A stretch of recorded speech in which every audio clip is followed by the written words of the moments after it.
This is Sabrina Butler-Smith with Witness to Innocence. Sabrina is a death row exoneree. She's going to tell us a little bit about her story. I will give you her bio now so you can have some background, but I'm sure she will be able to tell you more. Sabrina was a loving teenage mother when she was wrongfully convicted in the death of her 9-month-old son in Mississippi. She was later exonerated of all wrongdoing after spending 6.5 years incarcerated, 2 of those on death row. She was the first woman exonerated from death row in the United States, and she now works to change legislation, determined to make the system better for others, especially the youth, so that they do not have to experience what she did. So thank you for being here, Sabrina. Feel free to go ahead and let me know when you're ready for Q&A.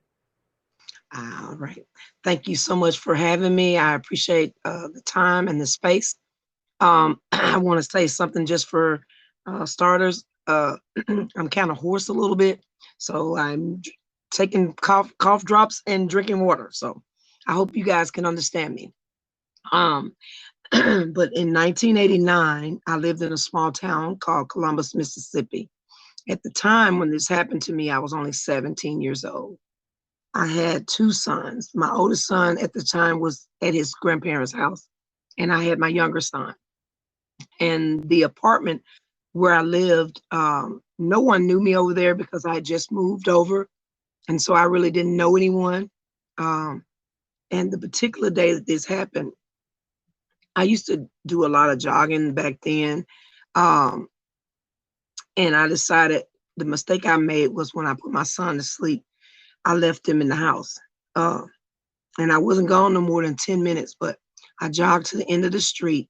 And when I jogged back, I went in the kitchen first because I kind of knew when my son would wake up or, want a bottle. So I went in his room and I noticed right off the bat, he wasn't breathing. So I panicked because I didn't know what to do. And at the time I had no car and no phone. So I ran next door and it was late. So I was beating on doors and I was trying to get people to help me. And this one lady, she came to the door and she told me that her children were sick and they were in bed and she couldn't take me to the hospital. So I ran downstairs and I just was trying to find anybody that would hear me to help me to get him to the hospital. I had no CPR training, didn't know what to do to help him. I just thought maybe if I could get him to the hospital, I could, help him. So this lady from an end department came outside and she grabbed my son and took him in and put him on the floor and she started CPR. When she did that, I went, and I was continuously trying to find somebody to take me to the hospital. So I finally got a couple that was, willing to do that. So I ran back in and she told me to blow in his mouth, hold his nose and press in his stomach. Later, I will find out that was the wrong way to apply CPR to a 9-month-old. But I did that all the way to the hospital. When I got to the hospital, they took him from me and went to the back and wouldn't let me go back with him. And I was just, walking around trying to figure out, what was wrong, what happened, because I didn't know. I was scared, alone. I didn't have my parents or anything because I've been in that town by myself since I was 14. So I was basically trying to, be an adult and still a kid myself. So things started going through my head and I was saying to myself, man, you're in trouble. You left your son at the house by himself. So you can't be honest. You got to lie. You got to tell him, anything. So that's what I did.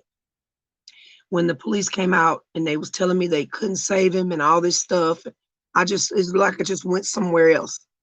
I couldn't believe what they were saying to me.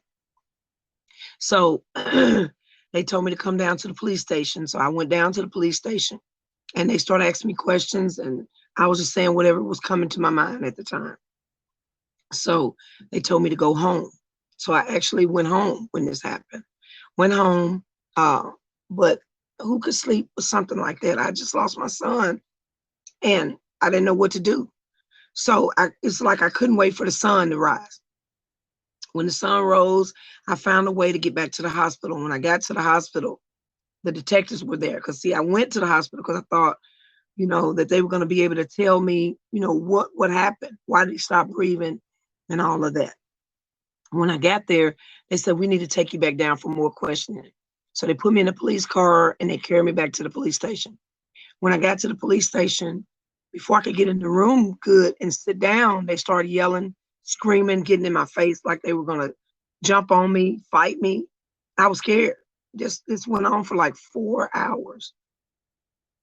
Being interrogated, them screaming and yelling, telling me I beat my baby, I stomped him, I did this to him, and I did that. And I kept trying to tell them that's not true. I didn't do that. I didn't kill my son. But they kept saying, you beat him, you stomped him. This is what you did. So, excuse me, let me get some water here. And so after 4 hours of interrogation, the detective wrote out a statement and shoved it in my face. And he said, now sign this, because this is what you did. And the last ditch effort I had was to not sign where he told me to. I signed at the bottom of the paper because I thought somebody would see it, because I had no one around me to help me, to tell me what to do. So I just did. I was scared. I didn't know what to do. A lot of people would say, well, if you didn't commit a crime, why would you sign a confession? You have to be interrogated to understand exactly what they do to you in interrogations, and especially if you're not familiar with the law, which I had no knowledge of that. So they charged me with capital murder in the course of child abuse. They charged me with a child abuse charge that wasn't even a law until 23 days after I was already locked up. So I sat in the county jail a whole year before I even went to trial. Had no preparations, didn't know who my attorneys was until 2 days before trial. Didn't know what to do, didn't even actually know what my son died from, really, the charges, none of that, really. I didn't understand any of it, wasn't told any of it. So I was just basically just flying blind, not knowing anything. The lawyers, when I met them, they said, we just want you to sit before the jury and just pay attention. You don't have to say anything. I tried to take the stand in my own defense and was denied. They told me, no, we got this thing nipped in the bud. And I noticed that the second chair lawyer was drinking, he had alcohol on his breath and he was popping candy the whole time during my trial. The first chair attorney didn't really stop the district attorney from, he didn't object to many things that the guy was saying. They didn't do any investigative work in my case.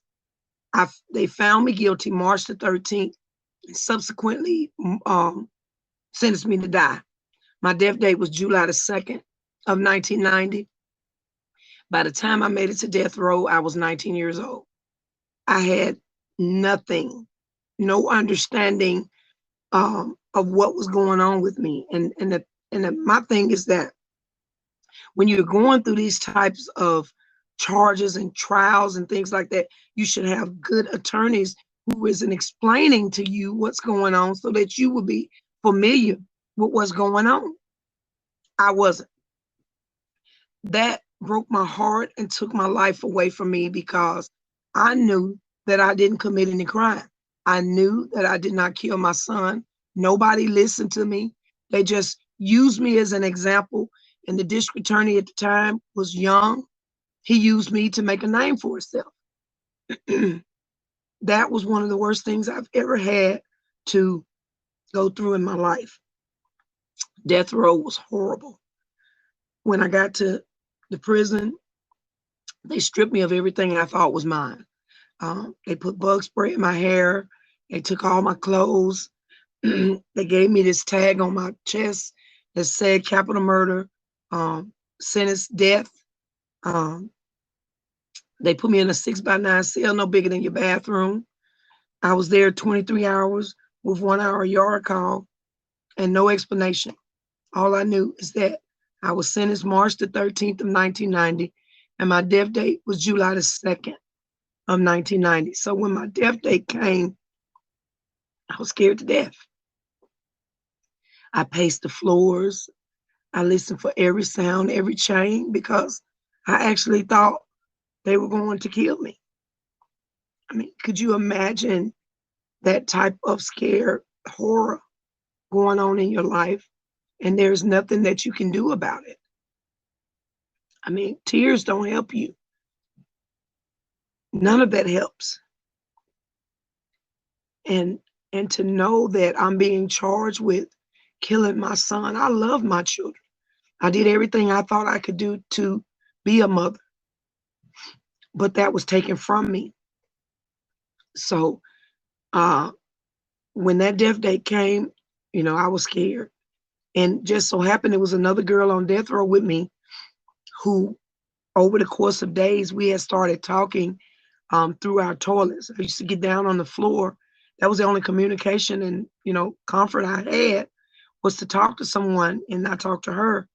She had already been through her death sentence. She was basically trying to explain to me how it works. And she kept saying, Sabrina, they can't do anything because you haven't been to court yet. You have to go back on retrial. And so my death date did come and went, obviously. I ended up doing 2 years, 9 months on death row. My sentence was overturned in 92. When it was overturned, I went back to the county jail thinking that I was going to go to trial right then, get out, prove my case. It didn't happen like that. The district attorney let me sit in the county jail another 3 years before I even went to trial on the second trial.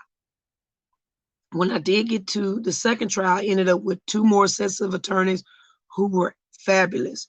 One was Clive Stafford Smith from England. And then I had another Mississippi attorney named Rob McDuff. They got in and they found out that my son had heart problems, kidney problems, and chronic bowel syndrome. It was nothing that I had done to cause his death. Nothing. And it was a lot of illegal stuff done during the first trial. The district attorney took the jury to a picnic while they were supposed to be sequestered. He talked to all the doctors and nurses in one room. They pretty much decided what they were going to do before they even saw me. So I didn't stand a chance going in no matter what. Anyway, my attorneys, they were ineffective. They didn't do what they should have done in the first trial. They had deliberated in the second trial an hour. They found me not guilty December the 18th of 1995. I walked out of jail. I walked around from 1995 to 2009 without a job because I was still in the same town. Nobody would hire me. I don't know if they were blackballing me. I don't know what they were doing, but a lot of people were angry because they wanted the district attorney to succeed in that town because it's a small town and it was racially motivated altogether. So in 2009, the governor passed a law for exonerees to receive compensation for wrongful conviction. They decided to give me what they thought it was worth. That was the only reason that I was able to take care of myself. After that happened to me, I decided to leave. I left Columbus, Mississippi in 2016. When I came to Memphis, Tennessee, I found out that even though they call themselves exonerating me and taking some of it off of my record, not all of it, my son's death certificate stated that he was murdered. So I had to go back into court, get an attorney to go back in and fight Mississippi once again. And when I did that, it really wasn't a fight. All they said was, okay, we'll sign the papers. Sign the papers fixing my son's death certificate. I had to go through all of that when they knew that they had done wrong. It was nothing that I did. They knew they done wrong. And I'm just saying, to put a person through this type of torture for nothing is the most evil that I could think of. Because, you're supposed to be on the right side of justice. When something is wrong, you find the right answers. You do the right thing. You don't take innocent people and throw them away. I became the first woman in the United States ever to be exonerated and released from death row. And I tell my story because I was a child when this happened to me. I had no clue of my rights. I didn't know anything. I thought the right to remain silent at that age meant be quiet until spoken to. That is not what it means. When you are interrogated, you say nothing. You ask for an attorney, no matter what. And if I was told that, or my parents was around, I believe I would have been better or stood a better chance. But the town, like I said, was so racially divided to where I just don't know. I don't know. And I would like for Mr. Herb to go ahead and, that's the end of my story. And I would like for him to, ask questions. Hi, Sabrina. Thank you so much for sharing your story. I mean, just looking at the chat, pretty much everyone has been offering their condolences. And I think we can all agree, even regardless of your position on the death penalty, because I think I know a lot of people that end up at Rehumanize conferences don't necessarily already agree with us.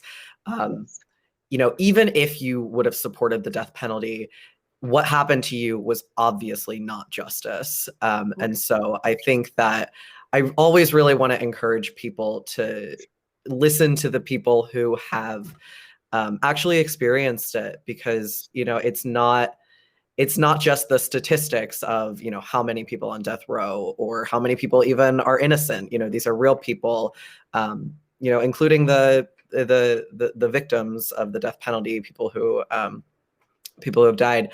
All of these people need to be really taken into consideration. And so, again, I just thank you so much for sharing your story.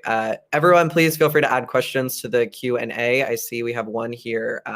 This is from Kane Spitak. She is a law student at Duquesne University in Pittsburgh.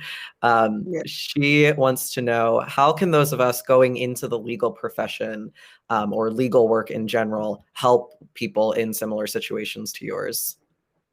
The problem that I noticed with the attorneys that I had, they didn't meet me where I was.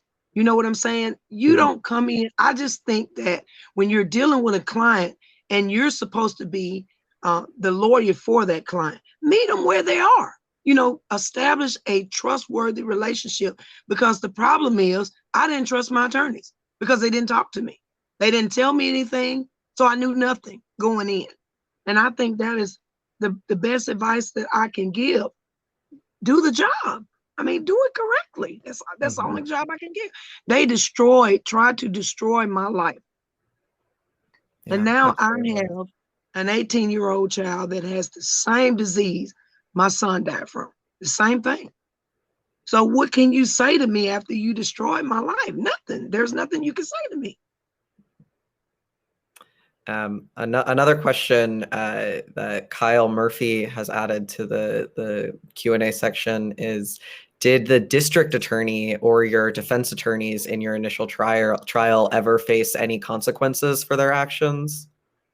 When I got out of prison, I paced the floor, those pavements, pound the pavement until I got the district attorney out of office, because he had been there 30 years and he was convicted, majority Black. He sent, I know from my county, 4 people to death row, and all 4 of them have been exonerated. All 4. That tells you that's a lot to me. And not counting other people that he's wrongfully convicted and sent, but did nothing happen simply because he had immunity. Nothing happens to these people when they do things like that. And my attorneys, they're no longer attorneys. They're no longer attorneys. Well, related to that, from Rosalind Mitchell, how has your experience shaped your relationship with law enforcement in general? She also asks your children, your thoughts on the Black Lives Matter movement, and sort of the law enforcement community in general. How do you feel like your experiences have shaped your perceptions of the criminal justice system? Well, as far as law enforcement, I think that all of us that have experienced going to death row and being in prison have PTSD, a form of that. So when I see them, yes, I fear them. I follow the laws, and all this stuff like that. But I just have my fear of police, period. I think that will always be like that to me because of what they've done to me. And as far as my Black Lives Matter movement, I understand their plight, you know what I'm saying? But I have never did anything with them. So I really don't, I can't answer that really, because I don't know. I'm basically trying to be on the right side of justice. It doesn't matter to me what color you are. If it's wrong, it's wrong. And that's the way I feel about it. You know what I'm saying? I don't have a really stance on, particular groups or anything like that. I'm just basically trying to explain and letting people know, the public don't really know what goes on behind the scenes, stuff that they're not telling you. And so I'm trying to, bring that forth. And as far as my family, everybody's okay. It's just a struggle with my daughter.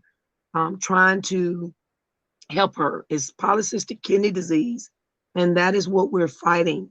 And so basically, when I'm not speaking, I'm spending my time trying to be strong for her and making sure that she's okay. So that's basically what I do. Yeah. And so a combination of questions that people have sort of had in the chat and that I have myself is just, how do we fix it? You mentioned that, you work towards legislative change. What kind of policies should we be promoting to help prevent this from happening to other women in the future? First of all, we need to see who we put in office. I don't think a lot of people do their research. It's about research. Research who these people are going into office. Make sure that they're going to hold up and stand up for what they're saying. Don't just go to the ballot box and just sign something because you see some names. Know who you're putting in office, because that matters. And as far as the police, I think there needs to be more training as far as police officers on the lower level before they even make it to the district attorney, because the district attorney is going to go with whatever the police. It starts with them. And I'm not saying all police bad. Don't misunderstand what I'm saying. I just think that there's a lot of training that needs to be done.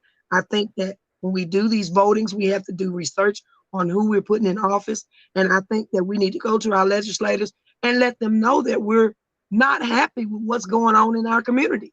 That's the only way we're going to make a change, or stuff is going to keep happening. It's going to keep getting worse. Yeah, absolutely.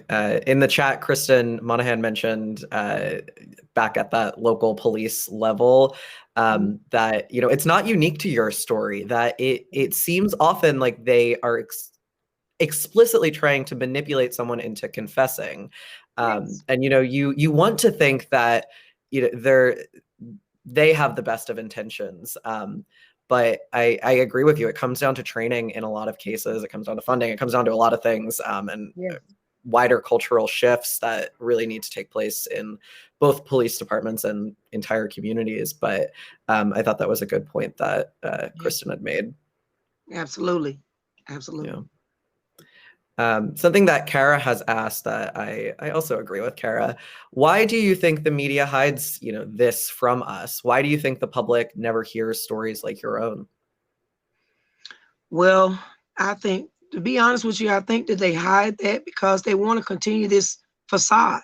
They don't want you to see the dirty that's going on. Because I noticed one time when we went to Washington, D.C. to talk to the DOJ, when we were telling them what were happening in our cases, they were like, what? That's happening to you guys? Really? It's like it's not being told enough.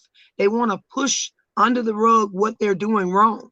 And I don't think that's right, because these are people's lives that you're destroying. And then you expect, okay, we destroyed your life, so what? Go back out into the society and do whatever it is that you do. How? Yeah. When you've taken everything and constantly making us suffer.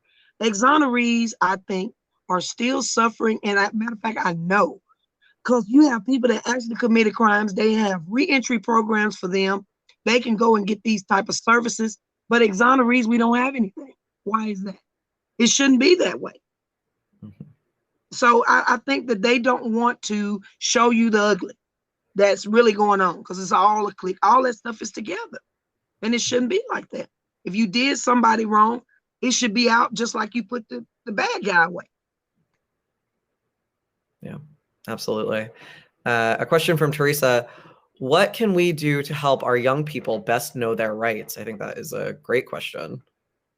Well, I mean, that's why I say I think that we need to start. If I know some of them have started over in some communities in different states and stuff, but I think that we should bring more awareness, because a lot of youth, the first thing they do, like in my, is sure about everyone else, but what I can say is one thing I noticed is this: when Black people are accused of something, especially youth, male youth in general, They run.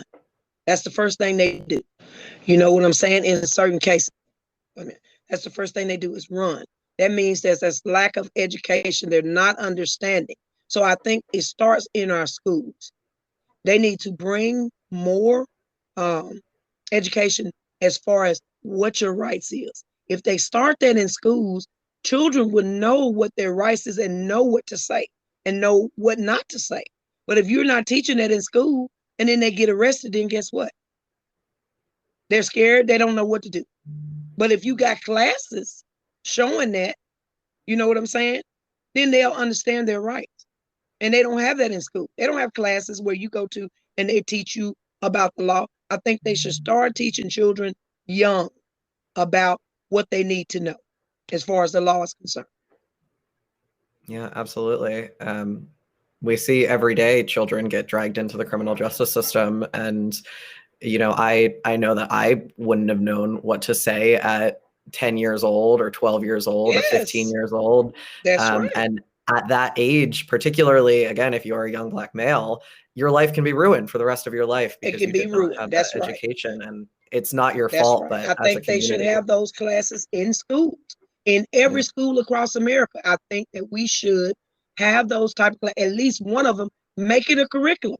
You know what I'm saying? Make it a part of their classes, at least one class, so that children can be aware of the good and the bad.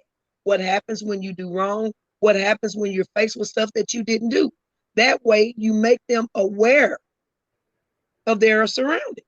So if anything happens, they'll know what to do or what not to do. Yeah, absolutely. I think that that there just obviously is so much education that needs to be had. Shifting back over to the politics of it, Matthew Barco has a question. Do you think that it is best to the best fight to focus on a national ban on the death penalty or fight it state by state? Well, to be honest with you, if you fight it state by state, it's even harder. But I think it should be national. It should be both. It should be both, because I feel like they always find a way to wiggle out of things. You know what I'm saying? So if you do both, like we've been doing, going from state to state and national level, I just feel like we can't stop. You just got to continue to do it, no matter however.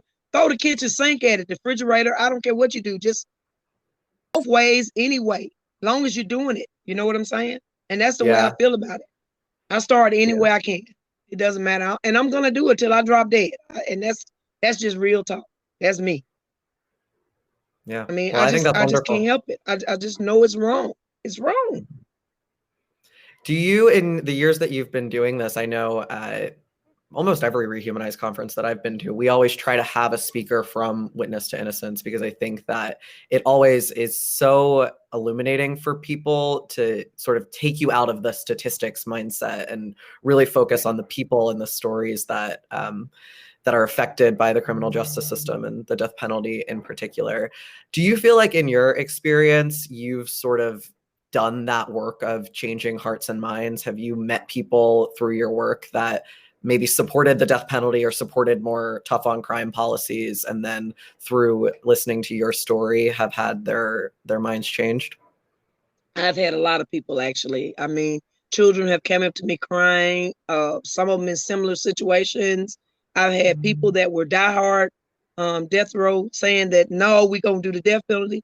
Once they heard my story, they changed. Lady came to me one day, the last event I did. She was an elderly white lady, and she came up to me and hugged me, and she said, Sabrina, you have just actually changed my life.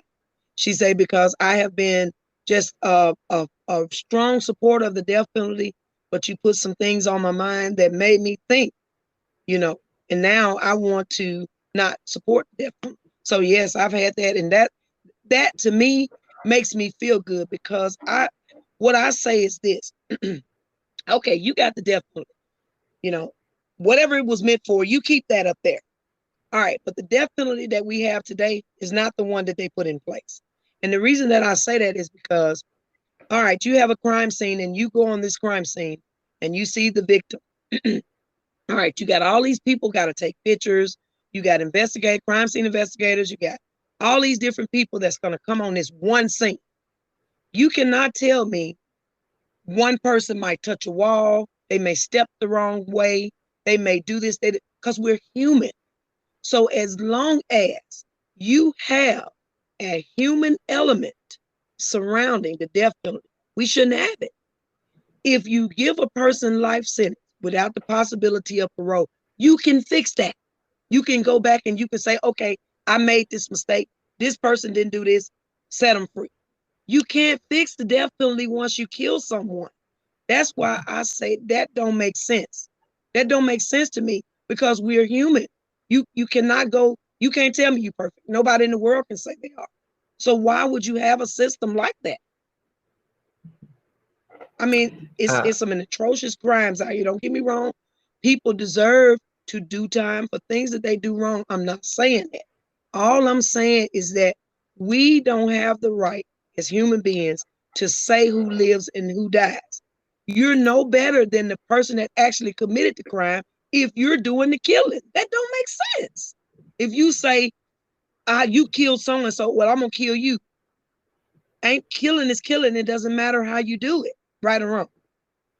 Yeah. So that don't make sense to me. I don't understand that.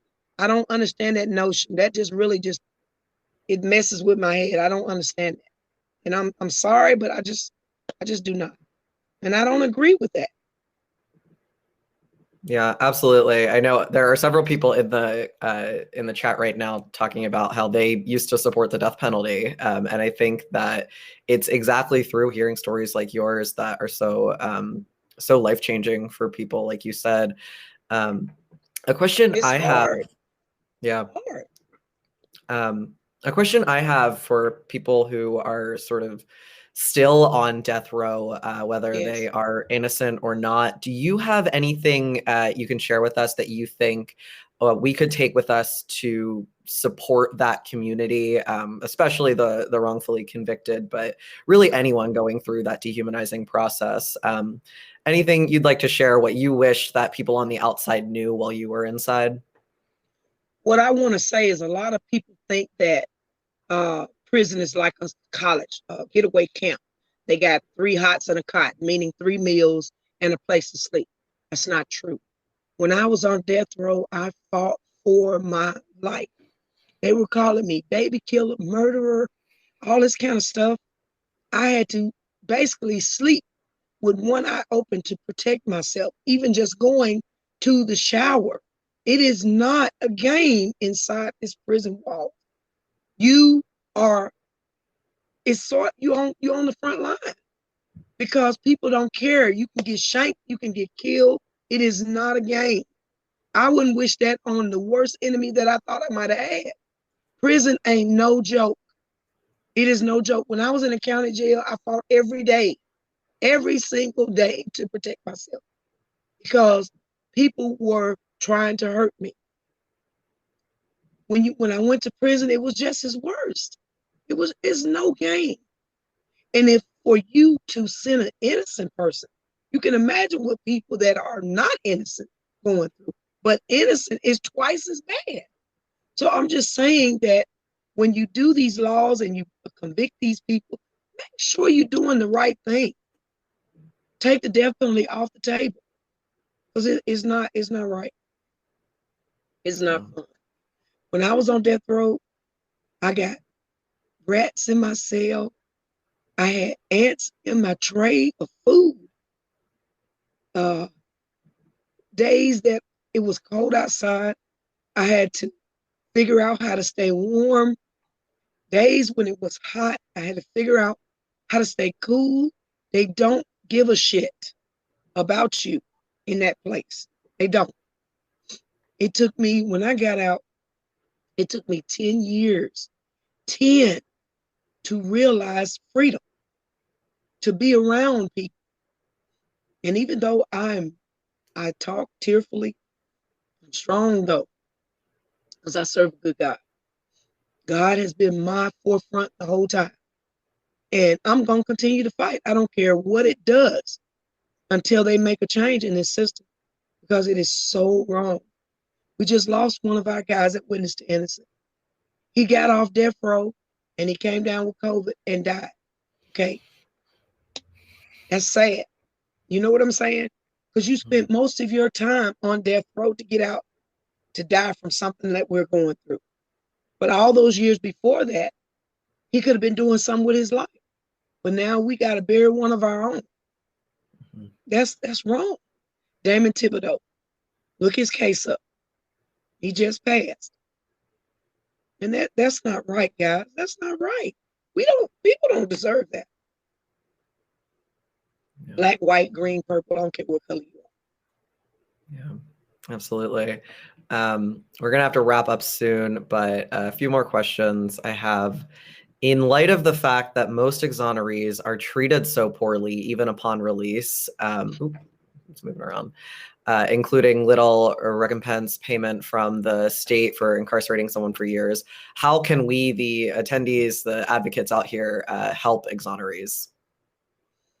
Well, like what I'm doing right now is trying to create a program here in Memphis, Tennessee, to help women. I'm starting with women first, and then as bigger as get, I'm gonna do men.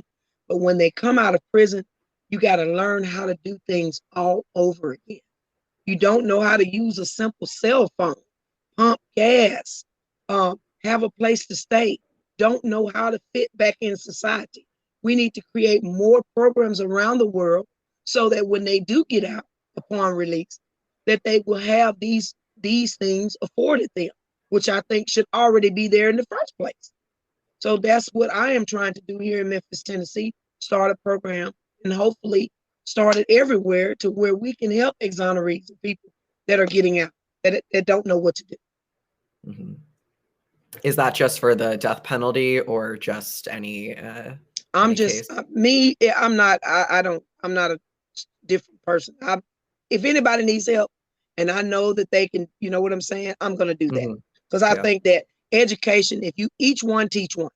So if you teach, you get a better outcome. Great.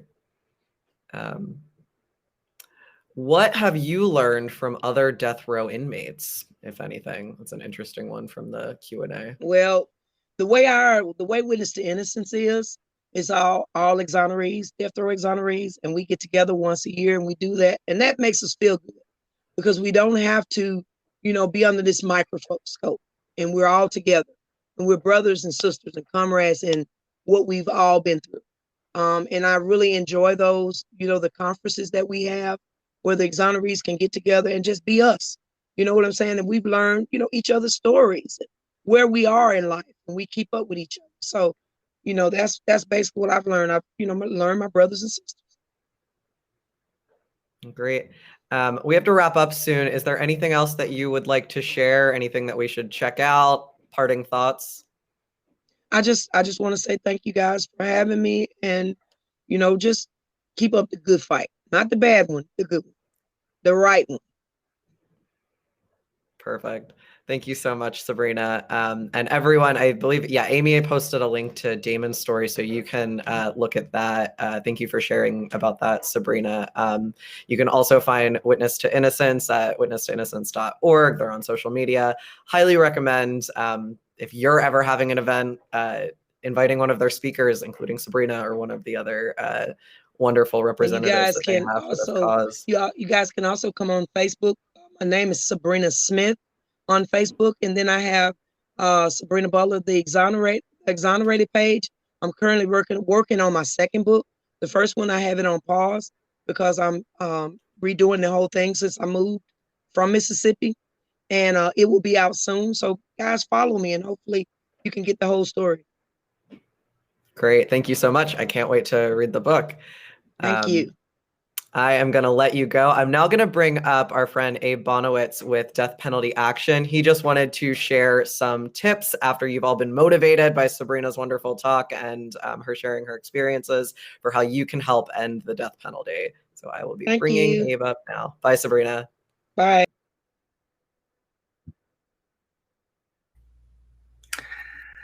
Hey, Abe, you're on. Hey, how you doing? What a great session that was, huh? Absolutely. I mean, the Witness to Innocence speakers are always the best sessions. Yes, but I like to call people like that, as well as murder victim family members and the families of people on death row and former executioners that are involved. They're voices of experience on the death penalty. You and I are blessed to not have these experiences. Nobody wants to be a member of these clubs. So when we can put these voices in front of audiences, it's so important. It's a way to educate people, to give people food for thought, and to motivate people towards action.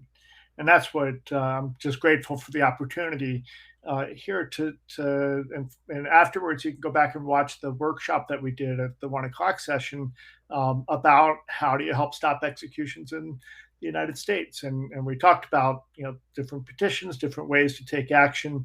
There's a lot of different things you can do at deathpenaltyaction.org and links to other campaigns. And if your concern is innocence, then we're talking about Rodney Reed. We're talking about Julius Jones, who has a possible execution date on October 28th now, and they haven't even heard his evidence of innocence. That's in Oklahoma. Rodney Reed, I mentioned, is in Texas. And then Purvis Payne is another guy that's the Innocence Project is working on his cases in Tennessee. And those are the innocent ones, or the people with strong possibility of joining the club that Sabrina is in, the Witness to Innocence Club. And I want to say Witness to Innocence is a vital organization. It's 185 people who've been exonerated and freed from death rows across the country. But there's also people, if you go to the Death Penalty Information Center, deathpenaltyinfo.org, and click on their innocence tag, they have a whole section of people who took a plea to a lesser offense after being in prison for a long time. And they were threatened with retrial, but they said, well, if you pleaded this lesser offense, we'll let you go now. And there's a whole subset of people like that who don't qualify for witness to innocence because they weren't formally exonerated, but no jury would convict them again. And they chose not to face retrial. So there's more than the 185, and there's more than the people that have just been, if you ever go to jail, you don't ask, what did you do? You ask, what were you convicted of? That's a key thing. I did want to mention, Sabrina was asked, what do you do if you're in that situation? What you do is you shut up and you say, I want to speak with my parent, or I want to speak with a lawyer. And it's okay to ask for a drink of water, to go to the bathroom and give them your name, but that's it. Don't ask questions. If you are in any way being looked at as a suspect in a crime. And it's important to note that sometimes you may not look like a suspect until something that you say raises eyebrows, and suddenly, even if you have nothing to do with it, they're looking to close cases. And most police, most prosecutors are good people, but you get into the wrong one, as Sabrina did, and as so many others did. So if you're ever looking at encounters with the police and they're talking to you, number one question, am I free to go? And if you're not, I want a lawyer. And then stop talking.